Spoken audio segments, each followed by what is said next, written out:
This focusing trick is so accurate I haven't missed a critical focus in over 3 years. Good morning. On a really special walk today. I'm going to a place called Crag, walking along the edge of the Derwent River. It's a special place to me because when I used to camp in Keswick, just on the other end of Derwent Water, I could look down across the lake into the jaws of Borrowdale, as they call it, and nestled right in the middle was Castle Crag. Lower than the other fells, but it always stood out as being a very special place.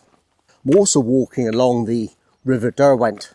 I remember taking some great photographs along here a number of years ago, so I'm hoping that I'll be able to do the same, but I can't remember exactly. Maybe I'm in a slightly different place.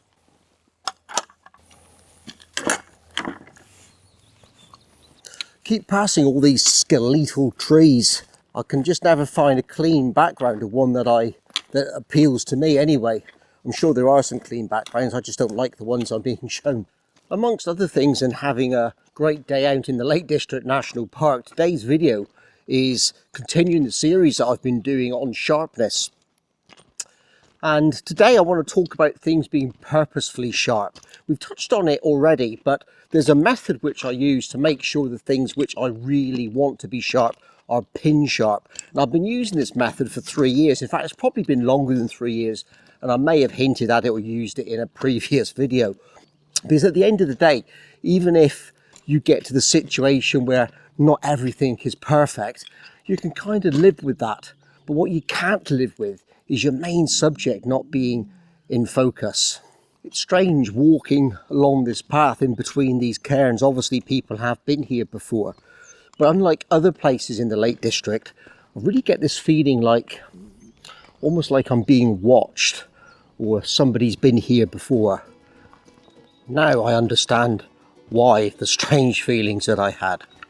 This is Milligan Dalton's cave. Milligan Dalton was a mountaineering explorer who actually made this place his home. He died in 1947 at the age of 80. And I believe this is the main cave which he used as his residence. And then up above it somewhere, I believe there's a smaller cave which he used as his sleeping quarters. I think I've got the right cave. All the same, it's really impressive. There's a couple of different photographs that I think I'd like to take here. I can see 2 which I'm going to work on. So maybe I'll set up and then I'll talk through my focusing method. I found a scene that I like. In fact, I found a couple of scenes that I like. But I want to talk about this one because it allows me to explain the focusing method that I'm using. The picture that I've set up is really about contrast. It's between this soft, mossy sort of textures that we've got on these rocks against the hard slate of the cave itself, these hard flat slabs. So in the composition that I've got, we've got this situation where the mossy bank comes in from the right hand side and almost splits the frame in half. And there's just a little bit of a pathway leading you into the picture from the bottom. I quite like the contrast between the colours as well, the greens and the greys. It's very monochromatic apart from the autumnal leaves which are still on the floor. But the problem with this is where we actually focus. So I also use single point focus, but there's a number of different modes which you can actually use, but there's no point using wide area, multi-point or whatever, because I want to be very precise on what I go in focus.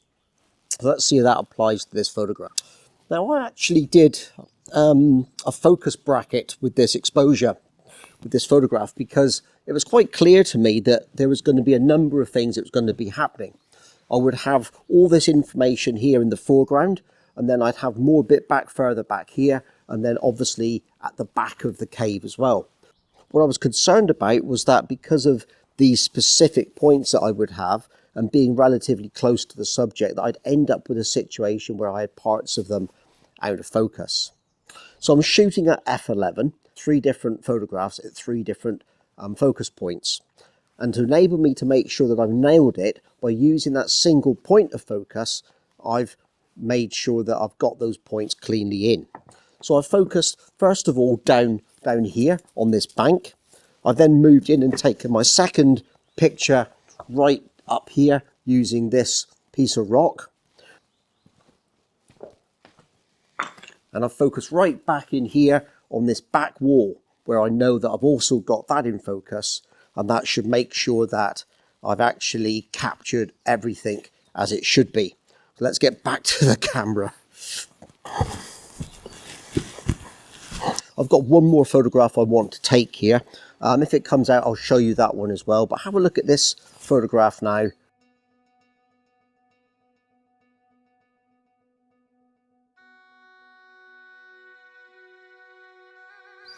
I ended up actually taking another 2 compositions inside the cave, both very, very similar, both using the same method that I used before.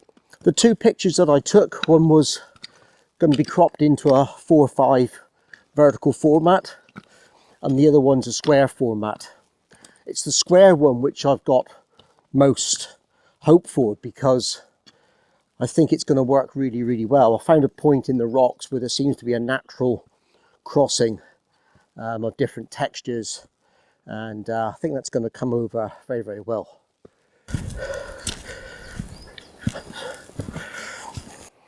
Last time I shot here, I was shooting on black and white film, but I have seen a number of different compositions that I want to take and focus on.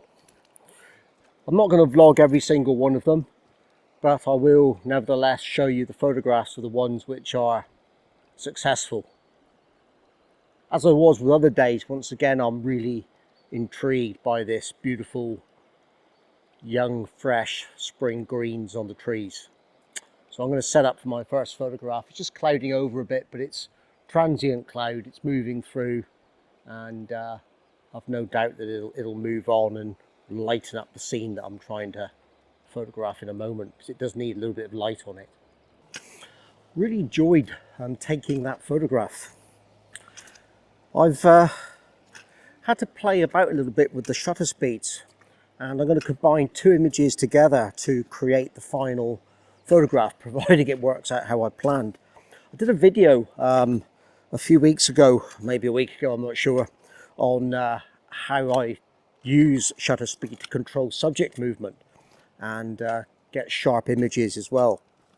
So what I've done is I've taken one exposure at 60 seconds in bulb mode with an ND1000 filter and a polarizer, and then I've taken a second photograph at about 20th of a second, 15th of a second, or like it to have been a bit faster really, without the ND filter on, and that's enabled me to get these trees reasonably sharp. So what I'll do then is I'll blend both of those together, so we should get that nice crisp trees in the background and some nice smooth movement, or no movement at all in the water. It's going to look really quite still, and I think that'll make for a really good graphic image. There's another 2 scenes which I think have a huge amount of potential. So the reflections that I was looking at photographing have kind of died a bit of a death, to be honest, with the changing light position. But having said that, these logs have still got a great bit of texture on them and huge potential. I want to make sure that just these logs and only these logs are the parts which I'm really focusing on. And there's a way that I can do that with my camera. So if we expand on the idea that I was using before, we're using that single point of focus, we can go that little bit further and make sure that that focus point is exactly where we want it to be. And on the live view mode on the back of my camera, and it will probably be the same on yours as well if you're using a digital SLR, you can actually select that focus point and zoom straight in on it as well. So this is how we're going to achieve that. If I set up the camera now, and if I just click on that magnifying button, it will allow that single point to zoom in. So there we are at 10 times zoom. We can see now that we're zoomed right in on the center of that log, and I can just click my focus onto that, and I know that that focus is then locked in on that one single point.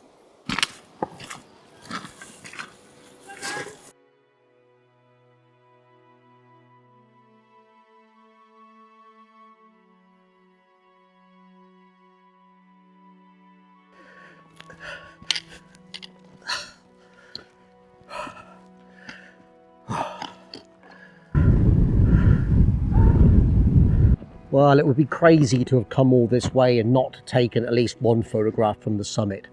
And I've been rewarded by some absolutely wonderful light, although I don't know if you can hear, it's not actually that quiet and my own, but never mind.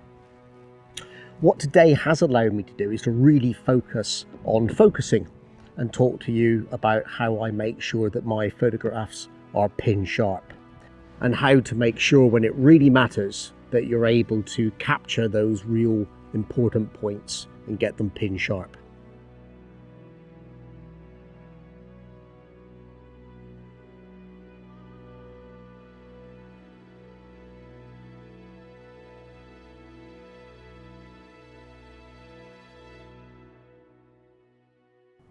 Well, I'm going to leave you here. I've only got a short walk back down and back to the car. So until next time, get out and enjoy your photography.